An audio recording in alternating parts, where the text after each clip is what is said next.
PSG Fan TV, bonsoir à tous, bonsoir Stéphane. Salut, salut les gars. On était réunis ce soir au Parc des Princes pour cette 7e journée face à Brest. Ouais. Voilà, ça n'a pas été flamboyant ce match-là. Pas du tout. Ça s'est fini sur un 1-0. Qu'en as-tu pensé et clairement as-tu pris du plaisir tout de même à regarder nos joueurs? Bon, j'ai pris du plaisir sur la première mi-temps.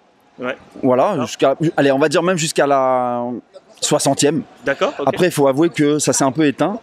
Je crois qu'on perd d'ailleurs le milieu quand Ruiz rentre. Du coup, je pense que on voit bien la complémentarité pour le moment hein, entre Verratti et Vitinha.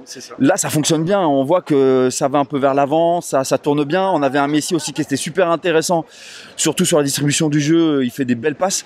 Et après, effectivement, en deuxième mi-temps, on voit un Messi, pour moi en tout cas, qui est un petit peu en dessous. On rentre Ruiz. Son premier match, on va pas l'éclater, hein, c'est normal. Hein, il faut qu'il prenne aussi un petit peu ses marques.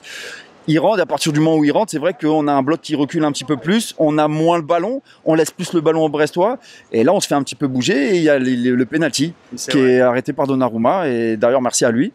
Il nous arrête un beau penalty.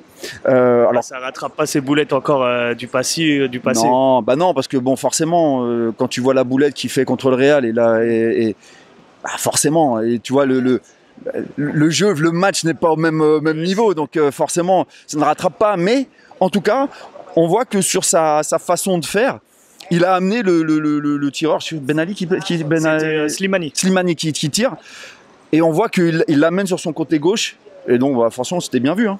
Est-ce que ce soir, clairement, tu n'as pas senti un manque de fraîcheur de nos joueurs? On en a entendu parler, Galtier, après le match de la Juve, qu'il allait faire un petit turnover. Ouais. Mais clairement, il n'y a eu que 2 changements. Ouais. Donc, Danilo et Bernat. Ouais. Est-ce que toi, tu as senti clairement que cette fraîcheur manquait cruellement chez nous?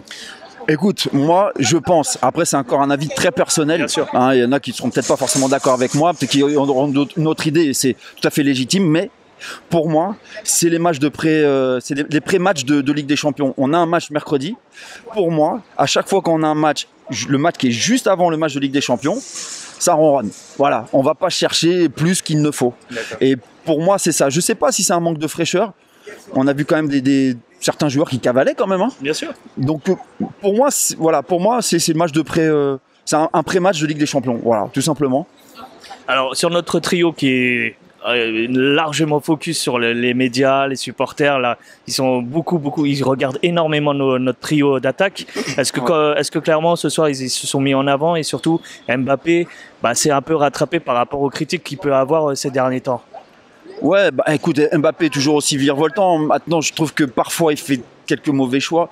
C'est-à-dire, bon, à l'instar du match contre la Juve où il doit passer son ballon à Neymar, et on l'a tous vu à un moment donné, même on l'a vu, il était devant moi. Moi, je tribune Boulogne, c'était juste devant moi. Donc, tout le monde disait, mais donne-le. Mais en fin de compte, il le donne pas, il frappe. Là, pareil, je pense qu'il y a des choix différents. Après, ça va vite le foot, hein. On n'est pas sur le terrain et ça peut aller vite. Alors, je ne sais pas si ça vient de lui ou si ça vient par rapport au jeu, je ne sais pas. En tout cas, je sais que parfois, il fait pas les bons choix. En tout cas, par rapport à l'année dernière, je trouve que là, il est moins altruiste, si tu vois ce que je veux dire. Okay. Mais sinon, sur notre phase offensive, on a un Messi qui est très très bon sur la première mi-temps, je trouve, qui distribue beaucoup le ballon. Donc passeur décisif aujourd'hui. Oui, et surtout, tu vois, il a tenté beaucoup de fois cette passe lobée au-dessus de la défense, hein, avant qu'elle fonctionne avec Neymar. D'ailleurs, un magnifique passe et but de ouf. Et à un moment, ça passe. Et en revanche, je l'ai vu que c'est un petit peu éteint sur la deuxième.